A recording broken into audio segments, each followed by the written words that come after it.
ಒಂದು ಕುಟುಂಬದ ಪ್ರಗತಿ ಎಂಬುದು ಪುರುಷ ಮತ್ತು ಮಹಿಳೆ ಇವರಿಬ್ಬರ ಸಮಾನ ಜವಾಬ್ದಾರಿಗಳ ಮೇಲೆ ನಿಂತಿರುತ್ತೆ. ಒಂದು ಸಂದರ್ಭದಲ್ಲಿ ಸಕ್ಸಸ್ ಪುರುಷನ ಹಿಂದೆ ಓರ್ವ ಮಹಿಳೆ ಇರುತ್ತಾಳೆ ಎಂಬ ಮಾತಿನಂತೆ ಒಂದು ಕುಟುಂಬದಲ್ಲಿ ಮಹಿಳೆಯೊಬ್ಬಳು ಏನಾದರೂ ಸಾಧನೆ ಮಾಡಬೇಕಾದರೆ ಅವಳಿಗೂ ತನ್ನ ಗಂಡ ಮಕ್ಕಳ ಬೆಂಬಲ ಪ್ರೇರಣೆ ಅಗತ್ಯವಾಗಿರುತ್ತದೆ ಎಂದು ಗ್ಲೋಬಲ್ ಎಂಬ ಸಿ ಇಂಟರ್ನ್ಯಾಷನಲ್ ಶಾಲೆಯ ಪ್ರಾಂಶುಪಾಲೆ ಶರಿತಾ ದೇವರ ಮನೆ ತಿಳಿಸಿದ್ದಾರೆ. ಶ್ರೀ ಕ್ಷೇತ್ರ ಧರ್ಮಸ್ಥಳ ಗ್ರಾಮಾಭಿವೃದ್ಧಿ ಯೋಜನೆ ತುರುವೇಕೆರೆ ಗ್ರಾಮಾಂತರ ಯೋಜನಾ ಕಚೇರಿಯ ಜ್ಞಾನ ವಿಕಾಸ ಕಾರ್ಯಕ್ರಮದ ಅಡಿಯಲ್ಲಿ ತುರುವೇಕೆರೆಯ ಗುರು ಸಿದ್ದರಾಮೇಶ್ವರ ಸಭಾಭವನದಲ್ಲಿ ನಡೆದ ಮಹಿಳಾ ಸಮಾವೇಶವನ್ನು ಉದ್ದೇಶಿಸಿ ಮಾತನಾಡಿದರು. ಕಾರ್ಯಕ್ರಮವನ್ನು ತಾಲೂಕಿನ ದಂಡಾಧಿಕಾರಿ ವೈಎಂ ರೇಣುಕುಮಾರ ಉದ್ಘಾಟಿಸಿ ಶುಭ ಹಾರೈಕೆ ಮಾಡಿದರು. ಸಂಪನ್ಮೂಲ ವ್ಯಕ್ತಿಯಾಗಿ ತುಮಕೂರು ವಿವಿಯ ರಾಜ್ಯಶಾಸ್ತ್ರ ಉಪನ್ಯಾಸಕ ಬಸವರಾಜ ಜಿ ಬಲಿಯಾಗದಿರುವ ಮನವೇ ಮೊಬೈಲ್ ಎಂಬ ಮಾಯೆಗೆ ಎಂಬ ವಿಷಯದ ಕುರಿತು ಮೊಬೈಲ್ನಿಂದ ಆಗುವ ಪ್ರಯೋಜನ ಮತ್ತು ದುಷ್ಪರಿಣಾಮಗಳ ಕುರಿತು ಸವಿಸ್ತಾರವಾಗಿ ಮಾಹಿತಿ ನೀಡಿದರು. ಜ್ಞಾನ ವಿಕಾಸ ಕೇಂದ್ರದ ಸದಸ್ಯರು ವಿವಿಧ ಸಾಂಸ್ಕೃತಿಕ ಕಾರ್ಯಕ್ರಮಗಳ ಮೂಲಕ ಮನರಂಜನೆ ನೀಡಿದರು.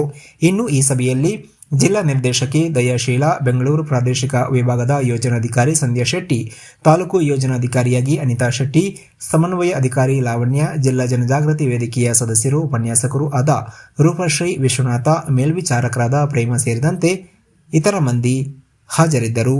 ವರದಿ ಸುರೇಶ್ ಬಾಬು ಎಂ, ತುರುವೇಕೆರೆ. ಸಂಘ ಇದೆ, ಅದಕ್ಕೋಸ್ಕರ ಹೋಗಿದ್ರೆ ಅದನ್ನು ನಂಬಿ ನಿಮ್ಮನ್ನು ಕಳಿಸಿದ್ದಾರೆ. ಹಾಗಾಗಿ ನಮ್ಮ ಪುರುಷರಿಗೂ ಕೂಡ ನಾವು ಒಂದು ನಮನಗಳನ್ನು ಸಲ್ಲಿಸಲೇಬೇಕು.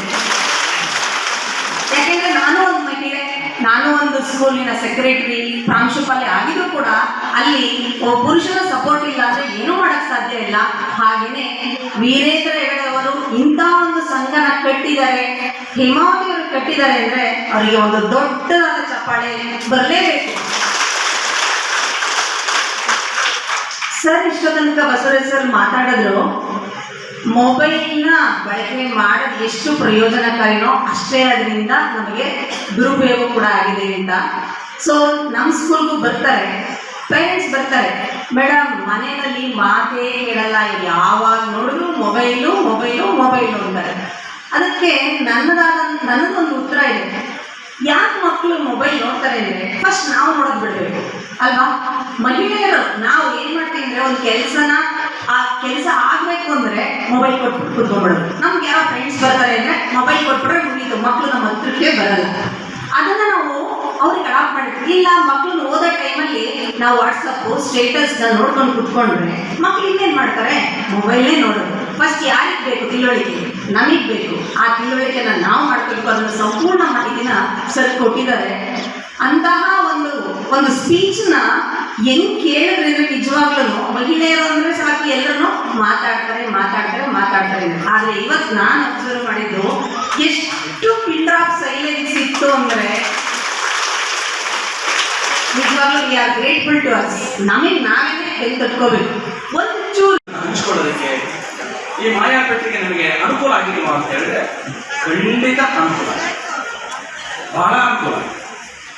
ಅವ್ರ ಜೊತೆ ನಾವು ಮಾತಾಡ್ಬೋದು. ಈಗ ನಾವು ಎಷ್ಟೋ ವರ್ಷಗಳಲ್ಲಿ ನಮ್ಮ ಕಾಲದಲ್ಲಿ, ನಿಮ್ಮ ಕಾಲ ನಮ್ಮ ಕಾಲದಲ್ಲಿ ದೊಡ್ಡ ವ್ಯತ್ಯಾಸ ಏನಿಲ್ಲ. ತುಂಬ ಹಿಂದೆ ಒಂದು ಮೆಸೇಜ್ ಕಳಿಸ್ಬೇಕು ಅಂತ ಹೇಳಿದ್ರೆ ಪತ್ರ ಬರೀತಾರೆ.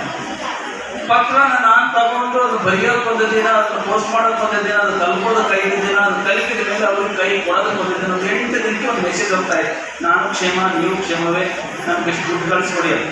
ಆ ದುಡ್ಡು ನಮಗೆ ಕೈ ಬರೋಷ್ಟೊತ್ತಿಗೆ ಅದು 15 ದಿನ, ಒಂದು ತಿಂಗಳಾದ್ರೂ ನಮಗೆ ತೊಂದರೆ ಆಗ್ತಿರಲಿಲ್ಲ. ಬಹಳ ತೊಂದರೆ ಆಗಿ ಸತ್ತವರ ಸಂಖ್ಯೆ ಬಹಳ ಕಡಿಮೆ. ಅಂದರೆ ಈಗ ಮೊಬೈಲ್ ಬಂದ ಮೇಲೆ ಮೊಬೈಲ್ ಬರೀ ಮಾತನ್ನು